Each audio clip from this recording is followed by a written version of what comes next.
Hello, my name is Robert Kiyosaki, and I'm best known for a book called Rich Dad, Poor Dad, which I published in 1997, and it has been on the New York Times bestseller list and bestseller lists all over the world for, I think, nearly 7 years, which is, if I may say so myself, quite an accomplishment. My other book, the latest book that just came out in 2008, is How to Increase Your Financial IQ, and in these economic, volatile times, I really think increasing this, your number one asset, your IQ, is especially important today. So what I'm going to be talking to you about is something I call the new rules of money. And before I go into the new rules, I'll just explain why they're new rules. The rules of money changed first in 1971 when President Nixon took us off the gold standard, and second in 1974 when ERISA was passed. And ERISA now is known as a 401k. The reason ERISA is so important, or 1974 is so important, it meant to all employees that you no longer had a paycheck for life. The company was not going to take care of you for the rest of your life.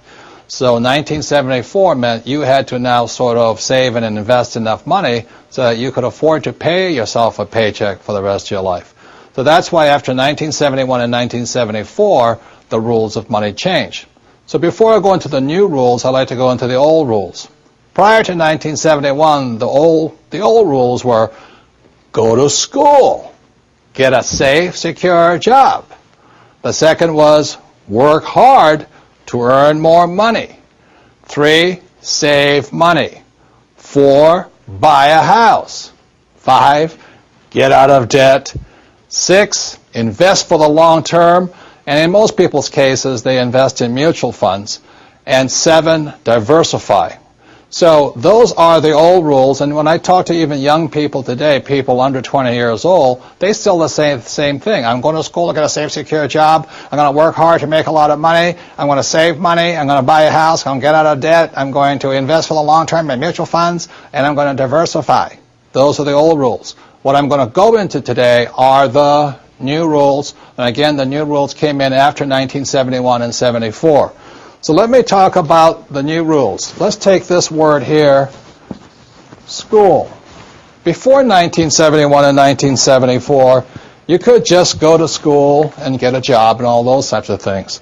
But today, after 1971 and 74, people need to know you need more education than the school systems provide. For example, one type of education our schools provide for is a thing called academic. And I don't spell very well, so if I misspell something, let me know. But academic means reading, writing, and arithmetic. That's very important. Rule number 2 you have to learn in school is professional. So, after I graduate from high school or college or whatever it is, do I go on to law school or to go to trade school, become a plumber, or to learn to be a webmaster, whatever it is? So it's academic and professional education. This is also very important. Our schools do a pretty good job of that.